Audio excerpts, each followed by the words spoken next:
he being nice? Yeah, no, he's good. Yeah, You let me know. I'm ready. Let me know if I gotta let a wolf know that he's Nah, gotta he's be good, friendly good. to my people. Nah, he's good. Tom's- He honestly looks a lot bigger. No, a lot smaller on Instagram. On and the everything. photos. I'm very surprised at how big he is. Yeah, that's what a lot of people say. But it's my homie, man. He's the shit.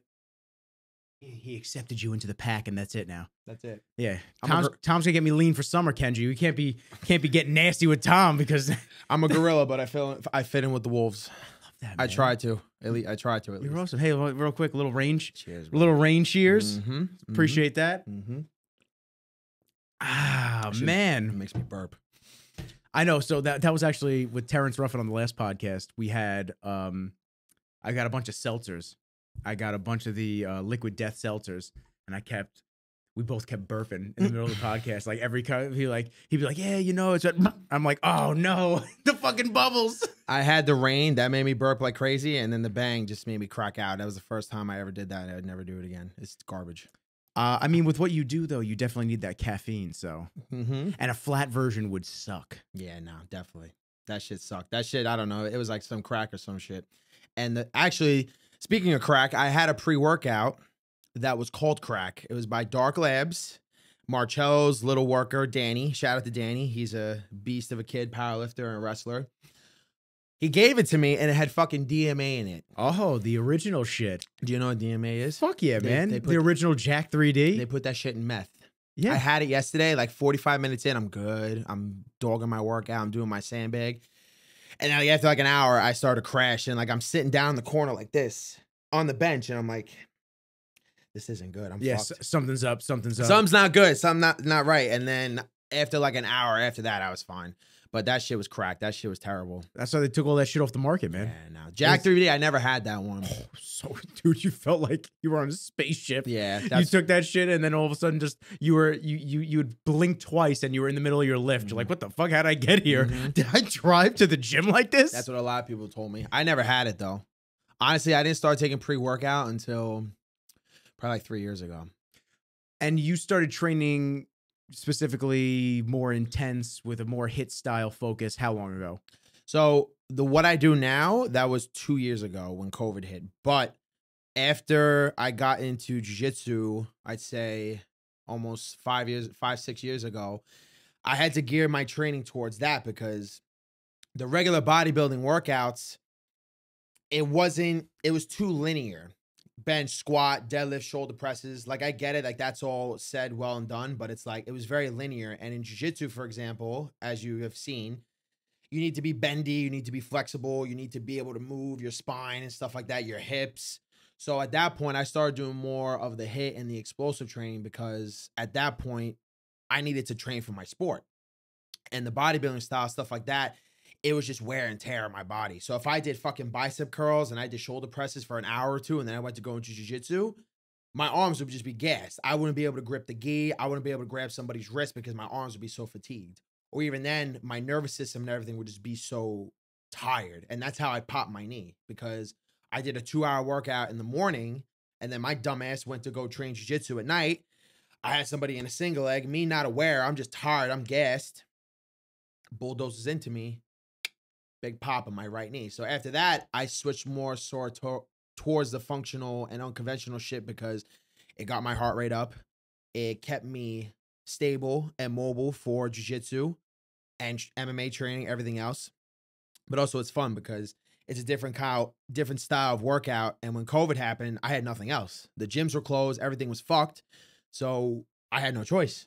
So I bought a couple kettlebells, I bought a couple of clubs, and then bada bing, bada boom. As time passed on, I brought that to the gym I'm at now, and that kind of turned into my little style. I kind of just like dove right into it. It wasn't planned. It wasn't anything like that. So at that point, it was just went right in there. I just switched it up because you had to adapt. At that point. Did you miss doing the jiu-jitsu? Yeah, sometimes I do. And you still don't do it? I still don't do it because a lot of guys in jiu-jitsu, they don't give a shit. They don't care. Because and you mean they don't care as in they don't care as in hurting someone else or injury? Injury, because that's their life. They compete. These guys are fighting in Abu Dhabi trials, ADCC. That's the top no-gi tournament in the world. They fight for worlds, IBJJF, gi, no-gi, whatever. So A lot of these guys don't teach, but if they do, at the end of the day, it's still their life. So with me, when I was training jiu-jitsu, yeah, I would love to get after it, but when I got hurt, I was training with somebody that was very overzealous and they didn't really know what they were doing. They weren't aware of their surroundings. It's like, listen, I get it. Like, you want to train hard and you want to get after it. You want to be ready for competition. But at the end of the day, if you start hurting your training partners, then that's bad on you because you're not going to have that training partner, that guy. And in jiu-jitsu, it's not weights, it's not dumbbells, it's not clubs, it's not kettlebells, it's people. So if you injure your training partner on purpose and that guy is a guy that gets after with you and you're able to do your rounds and work with submissions that you can't really do with white or blue belts, but you could do with purple, brown, and black, that's fine. But a lot of guys, that's all they do. That's their life. So they don't care if they injure you. They don't care if they get injured. Most jiu-jitsu guys, their knees are fucked. They've had ACL surgery, MCL, LCL. So the reason why I stopped doing it is because I like it. I enjoyed the art and I really do miss it. But at the end of the day, it's like me, like I'm a trainer full time. I love to train. I don't want to ever be in the spot where it's like I'm debilitated, where my knee is fucked. I couldn't run. I couldn't jump. I couldn't kettlebell swing. I was miserable for 3 months because I was in crutches. That was the first time in my life where I was really debilitating. I felt like shit. I felt terrible because I literally could not walk straight. I had to be on crutches and I was in a brace. So what was the actual final, I guess, diagnosis of the injury itself, and what it did require surgery, or was it just resting time? It was resting time. It was a sprained MCL. It was almost a grade 2, but it was a grade 1. So thankfully, tear. Yeah. Okay. So thankfully it wasn't too bad where I needed surgery. But then I started thinking, I'm like, if I really did need surgery, I'll be out of training for 6 months to a year. And then what? I'm going to go back. And then, me, it's like, I get anxious. So I'm going to be very worried about my knee. If I'm in the same position, is the same thing going to happen? Like, if I'm wrestling or if I'm squatting, I'm barbell squatting, is my knee really going to be able to take that kind of pressure again? So me at that point, thank fucking God that my knee is fine now where I could do anything. I could do squats. I could kettlebell swing. So me, it's just like the longevity of my body and everything else. A lot of guys in jiu-jitsu, they don't understand that. Especially like if guys do strength and conditioning for jiu-jitsu, they kind of have a basis as to where they won't get injured because their body's ready for it. But a lot of guys, especially guys that are, not from America, they're from Brazil. That's all they do. That's all they live. They don't give a shit. Those guys, I always tend to stay away from. A lot of guys in there, they have egos in jiu-jitsu.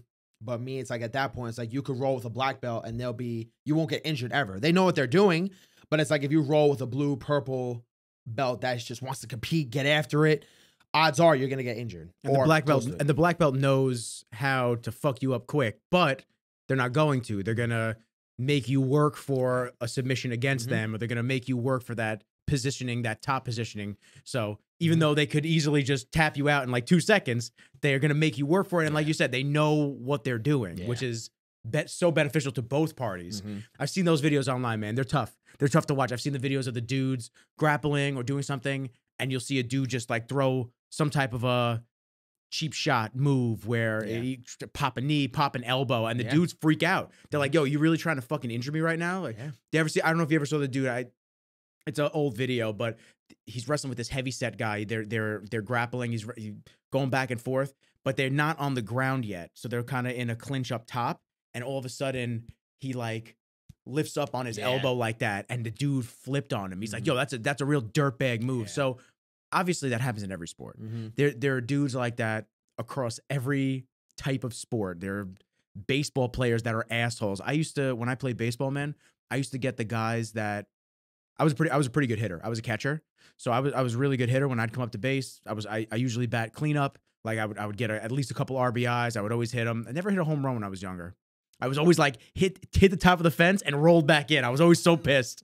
But we'd have the guys on the other teams. You gotta be quicker than that. Yo. You gotta be quicker. So mad, dude. I'm telling you, it was multiple times, and I would never hit it to the easy part of the field. It would always be to the dead center, fucking the highest part of the fence, and it would tap the top and then roll back in.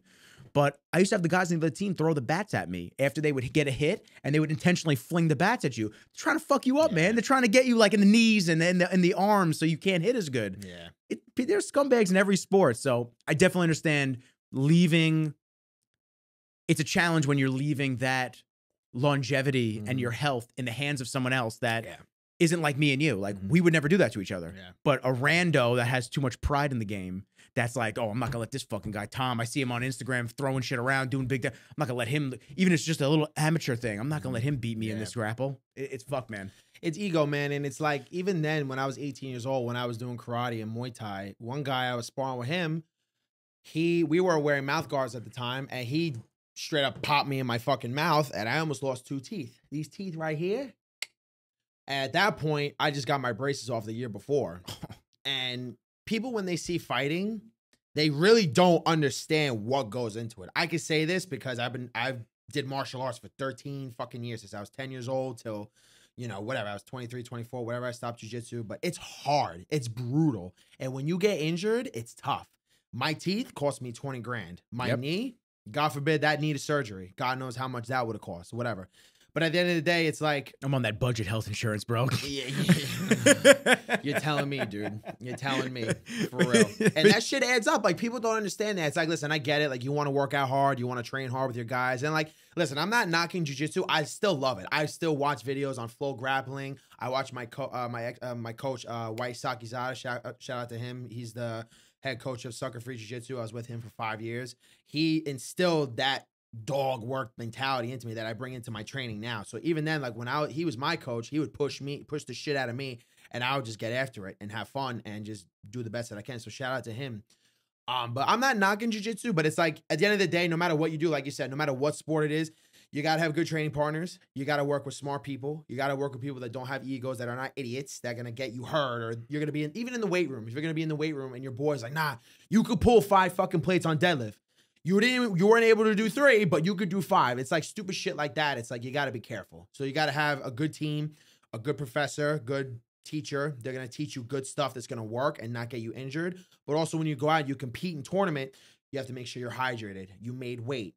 You have to make sure that you're doing it right. You're doing it smart. You warm up properly. You're not fatigued. Are you eating the day before or after? Are you sleeping? Stuff like that. So jiu-jitsu is the best martial art to do, because you are put in real life situations where it's like, if say you, Nick, are on top of me and you pass both my legs and you have mount, it's like, holy shit, like, this guy could punch me in the face. I could do work. This guy could kill me right now, literally just by beating the shit out of me. You got to cover up. You got to bump. You got to hip thrust. You got to get yourself out of that situation, because, and a lot of people need that. They need that, to where in that situation or in that life, like, oh, wow, like, I'm still human, but this guy could really do damage to me. I got to adapt and I got to acclimate. So jiu-jitsu itself is a great art. I love it. I love doing it. And eventually I do want to get back into it. But like I said, it's just, you have to be smart with who you're with and what gym you're at. Because I'll go with you, man. We'll roll. Let's do it. I'm with it. I'll do it. We'll be respectful to each other. I'm a fucking newbie. I went with this dude. I don't know if you know Gareth Hornell. You ever heard of Gareth? Big lumberjack, black belt. He is a black belt. Yeah. Works at I think he worked at Bev's gym. He does a lot of, I'll show you a picture. He does a lot of, I think he does security. Security now, Yep, yes. I love Gareth. Yep. Gareth is the Gareth. homie. Mm-hmm. Gareth is the homie. Gareth I rolled with him. And let me tell you, he's like, yo, Nick, I wanted to bring you to Soka. We'll do some Brazilian Jiu-Jitsu together, this and that. Bro, let me tell you, man, we rolled for 0.3 seconds. He's like, all right, I want you with all your best of your ability. He's like, I'm not gonna hurt you. Like, I just want to know, like, just show you. He's like, what you can actually accomplish and this and that. He goes, I'm gonna just try to keep me pinned down. So I'm like this. I literally I have his gi and I have my elbow down on him, and he's on his back, and I just look at him and I went, all right, man, I don't think this is going to work out, but let's do it. He goes, go, bro. I held him for 4 seconds, if that. And he flipped me over. And I was like, wow, I'm just at your mercy right now. This is crazy. That's the power of it, man. And it's a different kind of feeling when you have that control over a person. So when you train specifically in that sport, in jiu-jitsu, you know what to do with the wrist. You know what to do with the neck, with the knees. Sometimes you put an inside or outside heel hook. You could destroy somebody's leg. You could fuck up their back with a twister. Yep, I love Gareth. He's I love shit, Gareth. man. Yeah, man. I haven't seen him in years, but I love Gareth. Shout out to him. He's cool. Dude, but yeah, what man, a fucking animal. It's crazy, man. MMA fighting is really good. I like jiu-jitsu because it wasn't like a lot of the punching. So that shit is wear and tear on your head. You get concussions, your brain, your fucking teeth. And at that point, I stopped doing fighting, sparring and shit, because it wasn't worth it. I'm not professionally fighting. I'm not teaching. So it's like, it's just a hobby at that point, you know? And me, now that I do personal training full time and the shit that I do, it's like I said, it's the longevity. It's like I got to be smart. And that's not I'm saying that I'm getting older. I'm fucking 26 years old. But at the end of the day, it's like you can get injured at any time. Years compound, man. Exactly. So you got to be careful. People got to be careful with that stuff. And what's cool is I mean, we just kind of cut it on. That's how I do every time. Everybody that listens all the time, they get it by now. But this is Tom. Tom is my man. We're what, 15 minutes in? Yeah, about 15 minutes here's in. the introduction. Here's the introduction. Tom is my man. We what's crazy about our relationship was once I got linked up with Rain, and I'm doing videos for them on the regular now, which shouts to Rain as usual. Again, I appreciate them. They're a great company, not just because I work with them, but I used to slug back when I did my caffeine detox for almost a year and 6 months. Jesus. Before, yeah, dude. But this is last month is the first time I had caffeine in a year and 6 months. Wow. So before that, I was drinking like 2 or 3 of these a day. So I always love the company, and it's just stuff like this is awesome to be able to get linked up. But I got to shoot Action Bronson a while back, and while I was shooting Bronson, I had a couple people DM me, and they said, "Yo, my boy Tom trains with Bronson. You might film him at some point." I'm like, "Oh shit, okay." And I'm looking, and I'm like, "That's fucking sick." You know, we never got to cross paths like that. So then Cello from No Good Burger, he gave us the real intro and put us in a group chat, and he's like, "Yo, you two should do something, this and that." And literally right when that happened, the Rain contract hit, and I said, "We got to get some shit in. We got to get some videos in. We got to promote you a little bit, promote Rain with the intense shit that you do, and because it goes hand in hand. You need that. You need a little bit of fuel to get those workouts in, and it just kind of worked." So that's how we've now become friends. Yeah. I've brought all my dumbasses to you and the circle of morons. Tyler, yes. Gabe, yep. So it's bloomed into a really good relationship professionally and socially. So this is my man, Tom. I wanted Tom to come on because Tom does a lot of different training than what you regularly see. Now, I think training like this with kettlebells, Bulgarian bags, maces, the nines, I think that it has increased in popularity, I should say, over the last couple of years, especially due to COVID, because that was equipment that could give you a full body burn or specifically certain muscle groups and areas, but you worked harder than if you were doing that linear movement like bodybuilding, and you're burning more calories and you're sweating and your whole body is getting the work as opposed to just my pec or my bicep or my tricep. And then you got to go do 90 other things, A lot of my workouts, I've done some stuff like this on my own, but when I came to actually train with you, it's a different animal when I got you barking at me to do heavier everything. And you're just like, okay, yeah, I got it. But when I did stuff like this, it's a different feeling during and post. Like when I'm at home and I'm laying down in bed after one of our late night workouts, I'm like, damn, man. I feel it. Like I just out probably. I just feel. Yeah, it takes me a little while because I'm still amped up. Last night's session had me contemplating life on the ride home. I was hanging my head out the window of the car like this while I was driving, fucking just like, oh my god, why do I do this to myself? Yeah, be like that. Yeah. But you need to feel that literal dog work. Yeah, it makes you feel.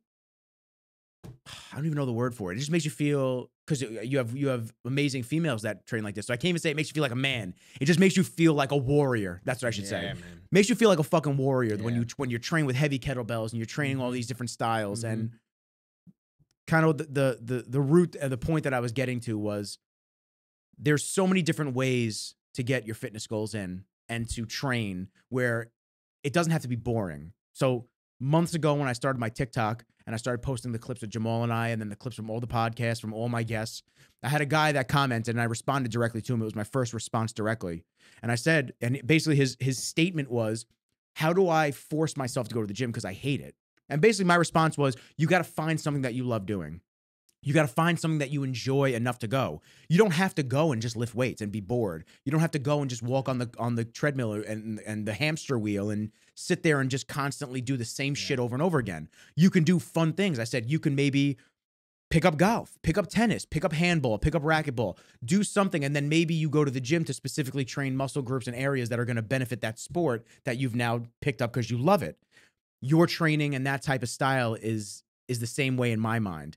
It doesn't feel like a workout. It feels like a workout. It's wording. It's the wording. it feels like a workout, but it doesn't. But it doesn't, because the hour goes by like that. And when you're throwing the bag around and you're doing farmers walks and carries with the kettlebells or a weighted Bulgarian bag on your back, stuff like that, it just feels warrior-esque. And that's what I love about it. So I'm done ranting. I'm done ranting. I'll let you talk about it. So how I got into all that was literally during COVID, because I had 2 bartending jobs and I was in EMT school. COVID happened, shit hit the fan, like I was saying before. And then at that point, I lost both my jobs and my EMT school. That was a fucking shit show because everything was online. We didn't know what the fuck was happening because COVID was prevalent. We didn't know, we had no idea. We didn't know if it was you get it, you die, you do this, how we are in the field with patients and stuff like that. Like, so we didn't know what was going on. So at that point, I'm like, all right, well, I don't have a job. I don't know what's happening with my school. I'm going to work out twice a day. I was still working out, but it's like, all right, whatever. I got to adapt. You've always been an athlete. Always, yeah. I've always been working out. There's never a time in my life where I was inconsistent with training. It's like, I know a lot of people, like, they'll say they take a couple months off, they take a year. It's like me, it's like, no, ever since I was 10 years old, that mindset just instilled in me, like, from like early. And I thank my father for that, because my dad wanted me to put me into something that was going to keep me disciplined. And that just, it built the foundation for my life and training, where it's like, all right, I'm going, no matter what, no matter how old I am and stuff like that. So at that point, I had to adapt. I started buying kettlebells off On It, Kettlebell Kings, the clubs. I was watching workouts all over.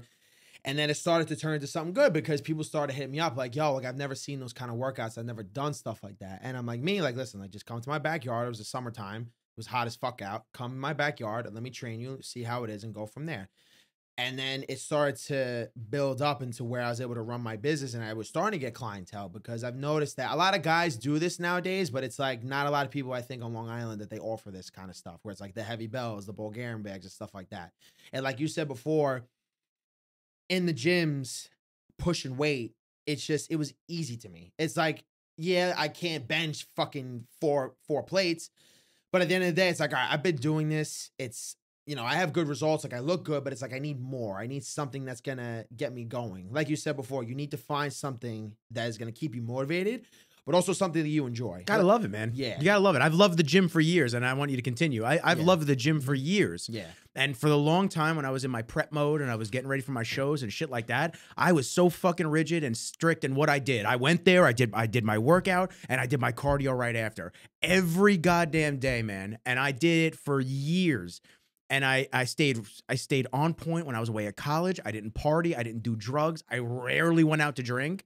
I stayed the course. And I used to talk myself into it. Oh, yeah, I could see myself eating 6 meals a day and 4 of them fish and this and that. Like, oh, just to stay in shape. And eventually, my mentality went from that uber strict bodybuilding lifestyle to meeting my coach, who I call the mad scientist, who is a fucking genius, to meeting him, to him prepping me with macros. And we wound up dropping out of the 2 shows that we were going to do, because I didn't want to do it. And unlike other coaches where they'd be like, no, you're going to do the fucking show. And then, or no, you look great, lying to their client just to get them to get another month of payment on there. He's like, if you don't want to do it, don't do it. It's okay, man. It's not a big deal. No one's sitting here going, Nick's not going to do the show. Oh my God, what?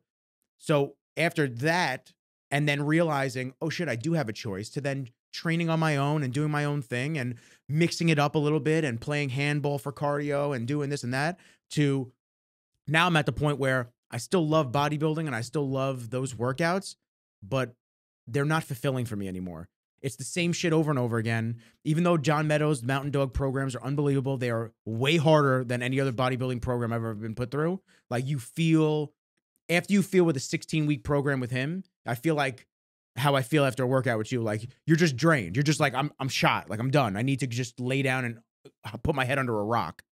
So I'll always train Mountain Dog style, but I've been incorporating your stuff, thankfully. Like, you've been more than accommodating and getting me in 1-2 times a week, which has been an unbelievable experience. Of course. Jamal, I've been boxing with Jamal, and like, those on top of me then going to the gym and going, what do I feel like training? And then I'll look at a Mountain Dog workout and I'll just get a regular lift in. Yeah. But I don't have to slave away at the cardio. I don't have to slave away at, oh, well, it's Monday again, I guess we're going to hit chest. It's like, nah, you could do whatever the fuck you want. Yeah. And your level of fitness or your style of fitness can continually evolve, just like it has for you. Mm-hmm. And at the end of the day, it's like, there's so many, the human body is the same as everything else. No matter what, if you put it under stress, it's going to adapt. That's the whole thing with working out, bodybuilding, steel clubs, jiu-jitsu. Your body has to adapt to the stress. So what happens when you work out? You tear the fucking muscle fiber apart. You're not growing them. People say, oh, to grow your arms. You're not fucking growing them in the gym. No, you're tearing that shit apart. You're tearing it apart, and then that shit regrows when you sleep, when you eat, when you recover. So you're not growing in the gym. You're just beating yourself down to where your body's like, all right, so we curl 20-pound dumbbells. That shit sucked. I'm sore afterwards. This is terrible. But then you know what? We're going to adapt, and then we're going to do 30, and then we're going to do 40. And then if you start to go into like fucking Phil Heath, Ronnie Coleman shit, then you start doing 60, 70, 80, whatever, etc. So on and so forth, right? So the human body has to adapt no matter what. But your body is still going to form into a Spartan or into that warrior-like status. Whether you're doing bodybuilding, you're doing kettlebells, you're doing clubs, whatever it is. So the amount of stress that you put on the body, it's going to adapt at that point. So with me, with my training, as I started to dive more into it and I started to look on Instagram, following guys that did all the other stuff, like the Bulgarian bags, like Bronson, he was doing the Bulgarian bags. My friend Pat from upstate, Pat Damien, he does a lot of the clubs and the kettlebells and the Bulgarian bags too. It was just a better workout for me personally because one, it was hard as shit. When I work out, I just want to lock in. I get into that mentality where I don't think about anything else. I don't think about work. I don't think about relationships. I don't think about women. I don't think about anything. I am just in that moment, in that hour or two, and I'm locked the fuck in. It's like, all right, I got to finish my set of swings. I got to finish my set of squats, all this stuff. So at the end of the day, I'm locking in and I got to do what I got to do. And that's it. And it helps me with my mentality, with my anxiety, where it's like, all right, I'm working hard. I'm getting after it. This is what I love to do. I'm in a different mindset. My endorphins are going. My adrenaline is going.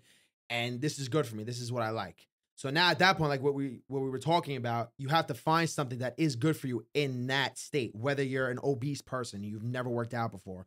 Whether you're a college athlete and you don't want to be a D1 athlete anymore. You don't want to fucking play lacrosse. You don't want to do bodybuilding workouts. You could have people who have been doing this shit for years. You could have the best Olympic weightlifter in the country, on the planet, in the Olympics. You could have the best jiu-jitsu guy on the planet. And like you said, one day they could wake up like, listen, you know what? I don't want to do this shit anymore. And that's okay. That's okay. Yeah, that's perfectly fine. Don't think that you have to keep doing things that you don't want to do. Life is too fucking short to continually do shit or be with people like that don't suit you. Mm-hmm. It just is what it is. Like you have to just, that's almost that poke that you need to evolve and just do something else. Yeah. Like, oh great, you've reached the pinnacle of what you're doing. Like you said, you you can't do 4 plates, whatever like that. Bro, I hit great numbers when I was younger. When I was like mid-20s. I was deadlifting 500 pounds, I was squatting 315, I was benching 315, and I was shoulder pressing the 140s and 150-pound dumbbells. Like I was a fucking and I was only 190 pounds. Like I was a tank. Yeah. That's the biggest numbers I've ever done in my life. Am I still able to hit those numbers? Some of them, maybe, but I don't try for it anymore. Don't care. I don't give a fuck. I don't care. It doesn't matter. It's like what is, I don't need to have the dick stroking contest with everybody else in the gym. Yeah, it's true though. I got my, one of my buddies, really good dude. He's really good dude. He is. He does dumb shit sometimes, and he says dumb things. He's a great guy. I love him. Does some stupid shit, but he's a great guy. He does some really dumb shit, and it's just, and in terms of like judging and fitness, that's really what he does. So, he's the kind of guy that like, oh, what's your max? What's your max? It's like, who gives a fuck, man? Yeah. No one cares, bro. It's like, it's not a big deal, man. Just because you can bench 405 or 500 and I bench 315 doesn't mean anything. It literally doesn't mean anything because I can guarantee that the stuff that I do with you over there, where we're throwing a 200-pound bag over our shoulder, he more than likely can't do because it's a different style of training. And it's the same, it's that same mentality. So he actually was on the phone with him the other day and he just said something to me and I was like, that's like the dumbest thing fucking ever. He's like, I was talking to one of my wife's friends and, I told her that primarily kettlebells are done by females. It's like a female workout. That's cute. And I'm like, nah, that's not true, man. That's cute. Yeah, I'm like, that's not true. And he's like, show him me? Dude. Did you show him me? He fucking sees. He sees on the story. So it's like, It's like, what is that mental stigma that you think just because you're a power lifter and just because you do what you do that, oh, go pick up that 200-pound kettlebell, go pick up that 150-pound kettlebell, swing that for me. Let me know how that goes for you, because you're gonna be all over the place. You're not gonna be able to control that shit. Your feet are gonna be fucking stumbling over. You're gonna be like this, like you're fucking just like throwing a cannonball. It's like, oh shit. Yeah. A lot of people, they're not coachable, man. You have to be coachable, or you have to be open to different things. MMA and jiu-jitsu, that instilled that mindset into me too. It's like, no matter who it is, like I'll still go to workout classes. Like shout out to Colin and the Wolfpack Fitness in Brooklyn. They're the guy that do the kettlebell flips and stuff like that. My guys from Hit House, we went over there and we took that class. Colin led the workout. So with me, I have no ego. I don't care. Listen, you're running a class. I like it. I'm going to listen to what you have to say. Fuck yeah. If I do something wrong, tell me. If I fucked up a set or whatever, let me know. And then I'll learn from it. That's how you have to learn. You have to be coachable. Same thing with Landmine University. Shout out to Alex Canellis, who runs that. When I took his certification in September, I had that coachable, that student mindset where it's like, all right, I've practiced this shit a little bit, but now it's like, all right, I'm working with the guy who has created the system. So I'm going to fuck up. I'm going to do certain things. I have a partner with me. I'm not going to be in competition with him. I don't give a shit. At the end of the day, I'm still learning myself. But a lot of guys, a lot of people, they're very stuck in their ways. And I'm not saying that, listen, is my training the best end all? No, because there's so many other things that you could do. Play sports, do bodybuilding, do what, go swim. You can Powerlift, do it, enjoy. You can do whatever the fuck you want. But it's funny, though, that guys like that say, oh, kettlebells are for females. It's like, no, it's really not. Like, what does that mean? Exactly. It's like, listen, doing kettlebell snatches with 40 kilograms and 88-pound bell, you rep that shit out 100 reps. That thing is going to get you fucking diesel strong because it's grip, it's intensity. You're using your hips. You're coming up here. You're extending and punching up. My lat is engaged. My core, my shoulders, the stability. You're coming back down here. That intense flow and that intense kind of punching style like that, it's explosive, but you're weightlifting, you're doing cardio at the same time. It kills two birds with one stone. So like you said before, if you're doing powerlifting shit, bodybuilding stuff, it's like, all right, I got to do fucking an hour and a half of chest, but then I got to go on the stairs for an hour, and then I got to sit in the sauna. But with this, I like this because it kills two birds with one stone. And guys like that, all I say to them is like, listen, just come try it out. Come try it. Come try it out. That's it. And see how you like it. It is what it is. If you don't like it, I don't care. I'll even pay for his first class. Yeah. Come on, go on down. At the end of the day, let me know how it works out. Don't knock it until you try it. That's what everything in life. If you have not done something, whether it's in fitness, business, a book, whatever, don't knock it until you try it, because look what happened with me. I switched up my training style and it turned into my business. It turned to something where it's like, I don't need to work a regular job. I don't need to go back to school. This is it. This is what I'm going to be doing for the rest of my life. It's my passion. It's what I love to do. And I found my niche in the fitness community or the working out community, because everybody does the same shit. Everybody. But at that point, you could do the same shit, but you need to find a niche. And the fitness community, people say it's saturated, but it's really not. Because you have a lot of guys with different styles. You have guys that just train women. You have girls that just train women. You have guys that train guys with athletics, with sports. Me, for example, I'll train anybody. I train guys, I train girls. But the way I do it is more of an athletic standpoint, is to where they lose weight, but they build muscle at the same time. And my niche is what I do. The kettlebells, the bags, all that shit.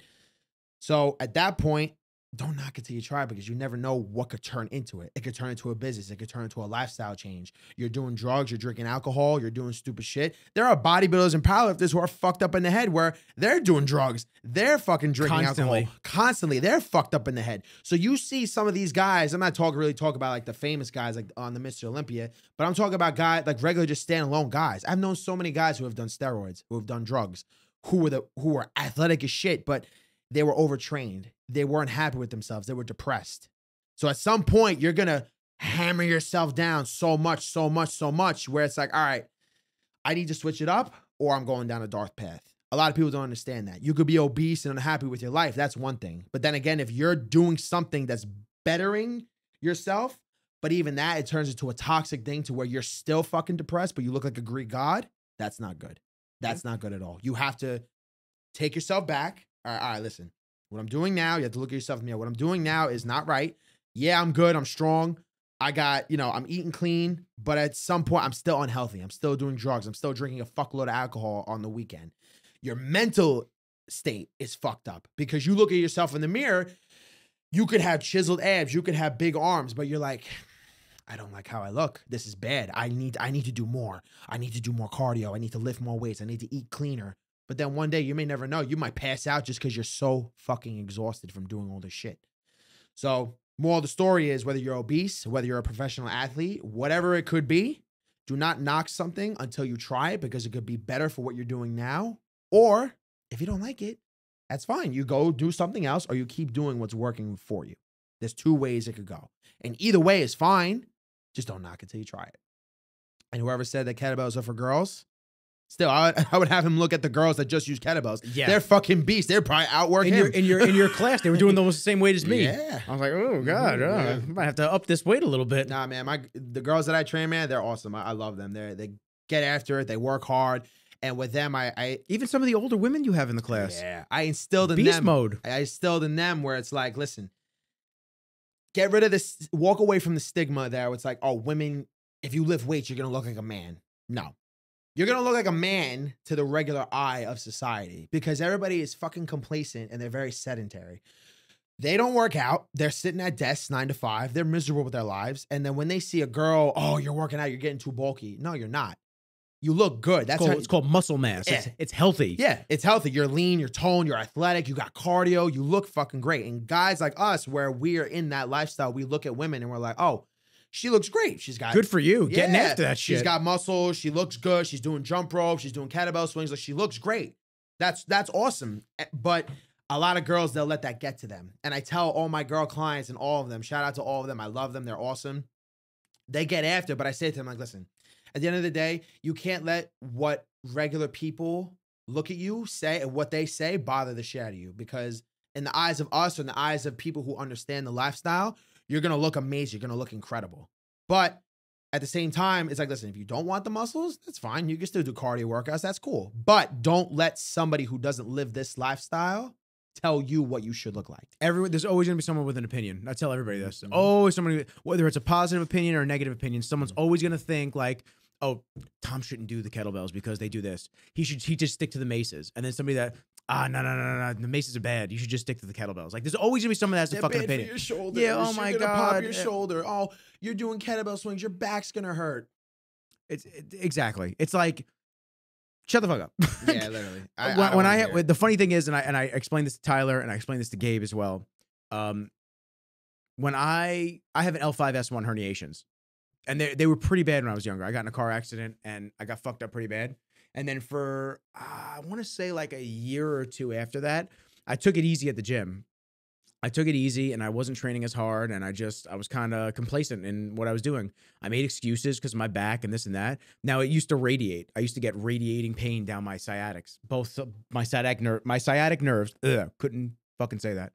My sciatic nerves both would just push down to my heels. There were a lot of mornings where I couldn't even put my socks on. And then I met the mad scientist, and he was big on compound movements and big lifts and this and that. And he told me, he's like, you need to start deadlifting. He's like, you have to deadlift. You have to get those numbers up. You got to start doing sumo. So this way you work your lower back and your glutes and get those stronger. Yeah. Because in turn, you won't have as much back pain from that. Yeah. And I was like, really? And he goes, yes, trust me. And I go, okay. Bro, I started doing deadlifts like 2-3 times a week. I was a fucking monster. That's when I was lifting 500, back pain gone. Yeah. Since then, listen, don't get me wrong, I pop it sometimes and it's tight sometimes.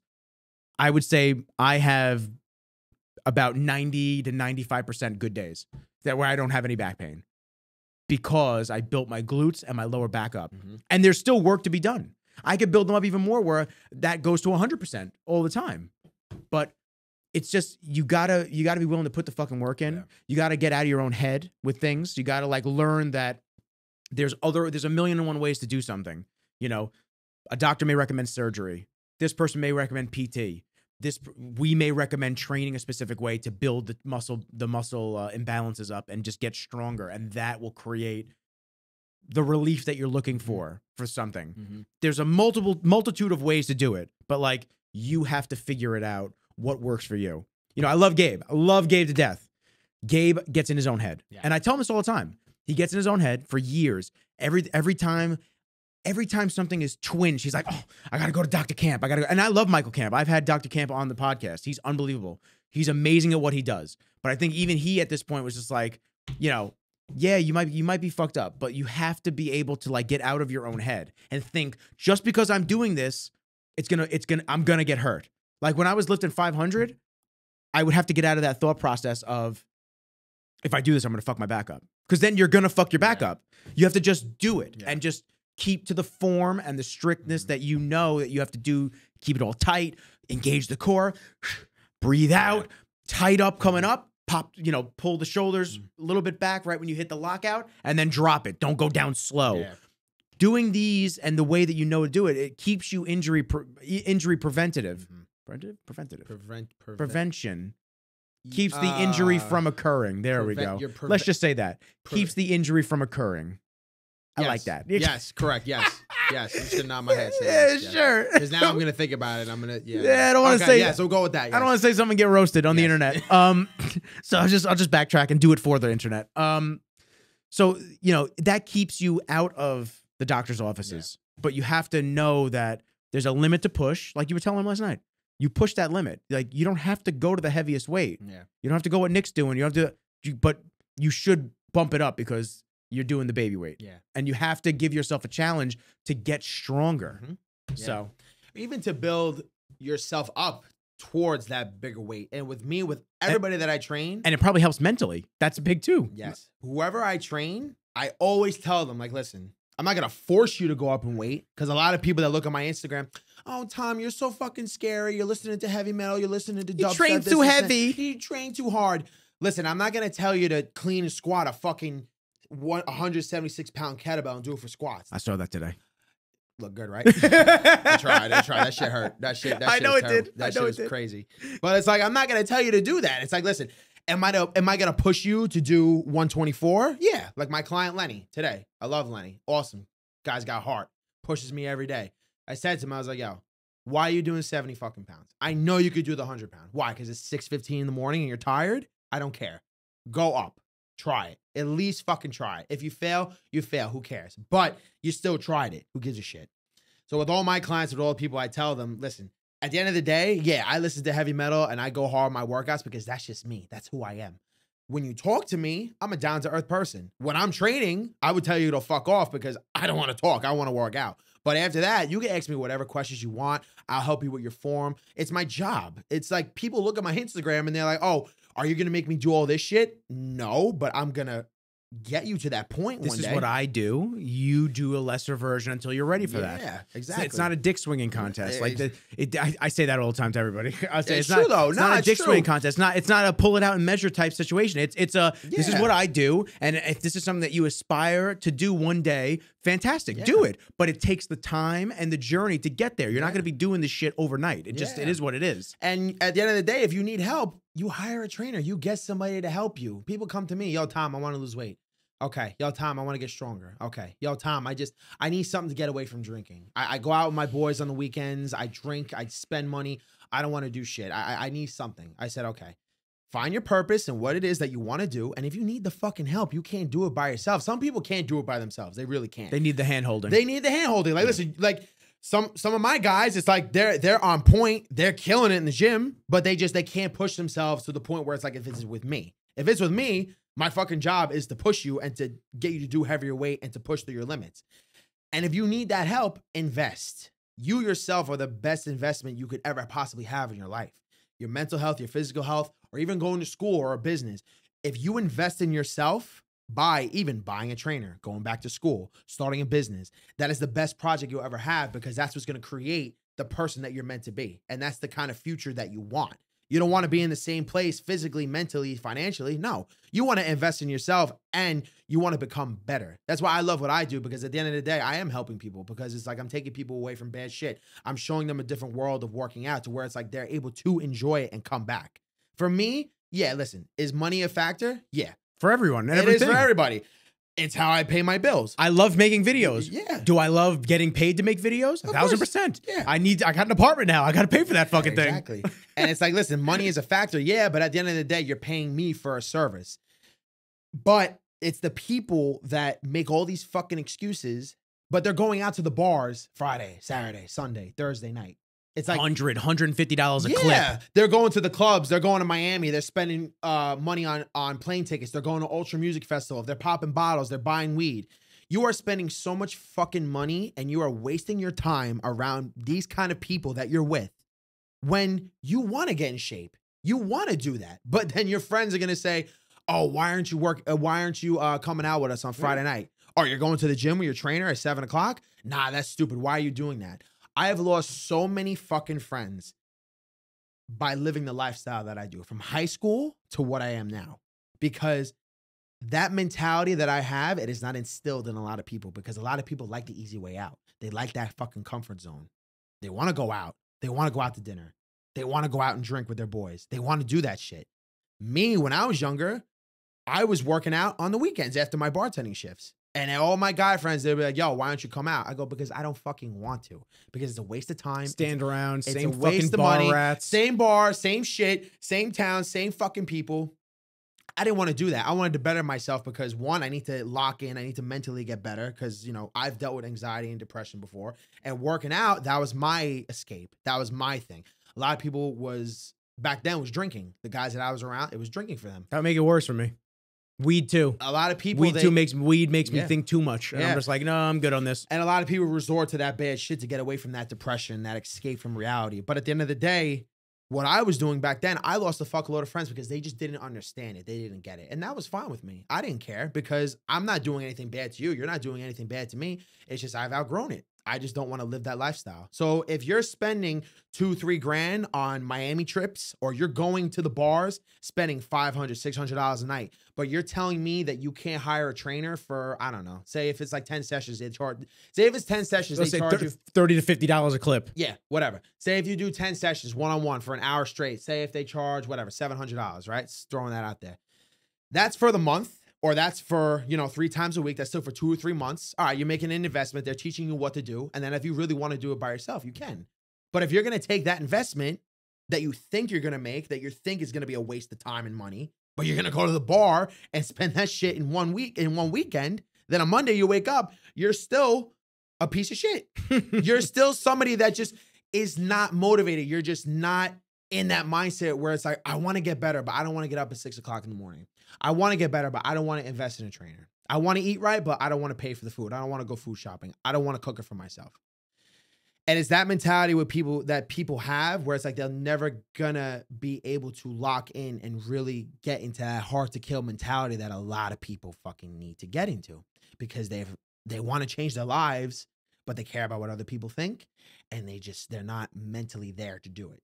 But I will say this, that if you do it, and you must do it, your life and yourself will be so better off. Not because of physically of how you look, but also your life all in general. You'll surround yourself with great people that are going to look out for you, people who are going to push you in the gym, people who are going to even have you do different business ventures, or even go back to school, stuff like that. Like me and you, we're going hand in hand. You're helping me out, and whatever I can do for you, where you come in, you could do my workouts whenever you want. It goes hand in hand at the end of the day. Marcello, I love the kid. He has brought me clients. He's been helping me a lot with what I've got going on now. And at the end of the day, you can surround yourself with good people as long as you invest in yourself and you really lock in. And like I said before, you may never know what that investment is going to do for you, but just know that it's going to be good, whether it's a year, 2, 10 years from now. Your breakthrough will come, whether it's physically, mentally, financially, or anything else in life. It will come. And when it does, you're going to thank yourself for doing that shit years ago, or for even starting. And you always got to remember why you fucking started doing what you're doing. Fuck yeah. Yeah. Yeah. Yeah. I got bars, bro. I got bars. I love this shit because I like talking, and I don't really do that a lot with my Instagram. It's really just like working out, stuff like that. But I love just like talking and just getting your point across, and like what your experience is. It helps others, because in my opinion, since I've been doing the podcast stuff, especially, and just talking about my experiences, and that's whether being a business owner, being a videographer for other videographers, being in the fitness industry, like being a 20-something, now 30-year-old male, like everybody goes through their own road and journey, and everybody has obstacles on these journeys and these roads. And I think, although everybody has a different road, we all have similar obstacles. They're just presented differently. and they look different and they act different. But because they're similar, hearing you talk about it, hearing me talk about it, hearing my guests talk about it, you know, it sounds corny, but if I can help one person out of the hundreds of listens an episode that I get, that means that we did something and that the point got across, and that maybe somebody hears you speak about this type of stuff. Yeah. And now they wake up on Monday and they go, yo, that's it. This is the fucking, maybe they start Friday instead of Monday. Like, this is the fucking day that I start and I'm done bullshitting myself. So stuff like that's important. Yeah. I did want to ask you about Landmine University. Yes. How'd you get involved with that? Because obviously that's much different than the kettlebell, Bulgarian bags, and maces. That's kind of taking an approach on a piece of gym equipment, or, you know, standard strength piece of equipment. Yeah. And putting a different type of spin on it, because it's very interesting and it's tough shit. Yeah.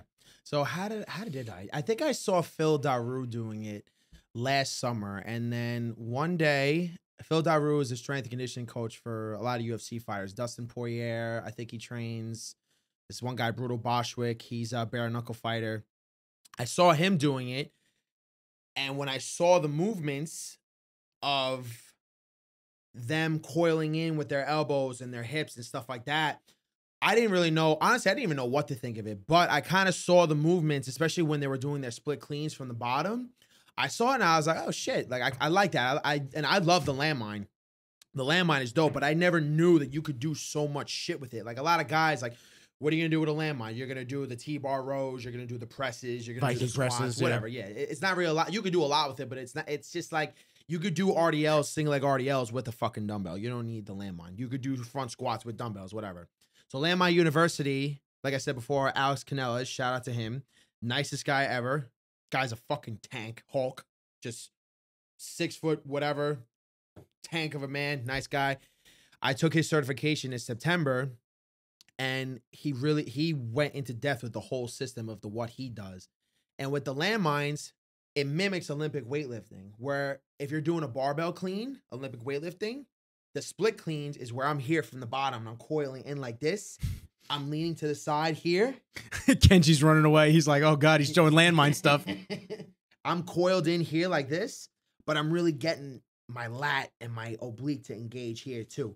And when I'm coming here like this, I'm moving up, bringing myself in. I'm coiling in like this, and I'm bringing it to the other side. That's an explosive fucking movement. And at that point, your whole body all in one hand is coming here. Boom, elbow underneath, clean that shit up. It's the same thing as any other type of clean. It's just elbows in. Barbell cleans, you got to come here, keep your elbows up tight. Kettlebell cleans, you're coming in here, boom, punch it up. The landmines is the same thing.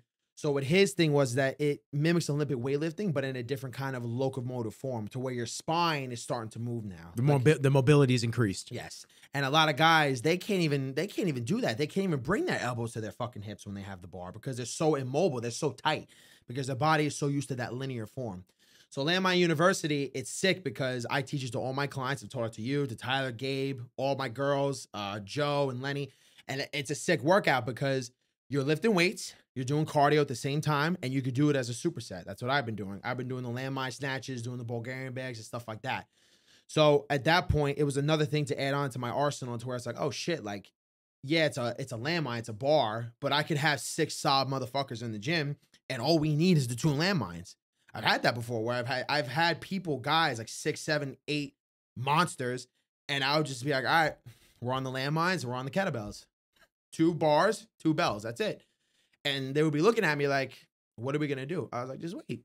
Yeah, this is it. Just wait, I got you covered. Don't worry.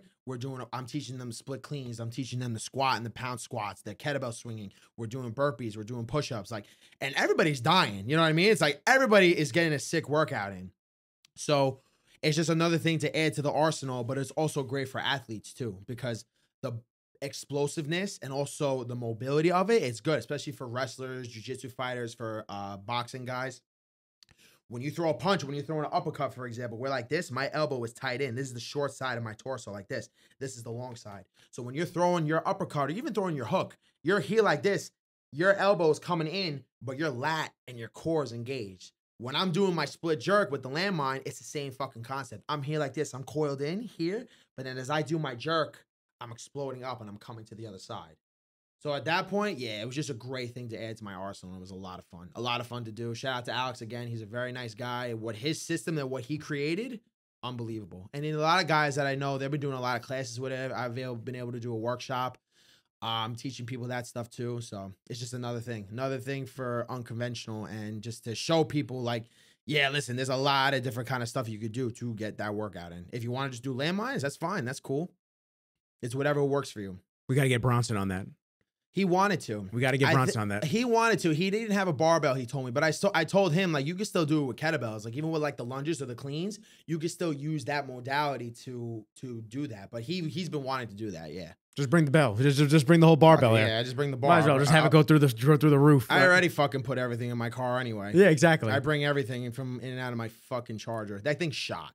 It's shot. That was my S5. My S5, I was amazed at how much shit I was able to fit in that on the regular. All my video and photo gear. And it was a fucking basically a 2-seater. Yep. I mean, I had a little small bucket seat back seat, but during COVID, Tyler and I went out to, because I was transforming the garage into a gym. Tyler and I went out to Tractor Supply in, oh my God, past Riverhead. I forget where it is. It's past Riverhead, but we were all the way the fuck out there. Drove the S5 out there, and we got, I want to say they're 4x6 horse stall mats, because the horse stall mats are the best type of flooring to use for that type of shit.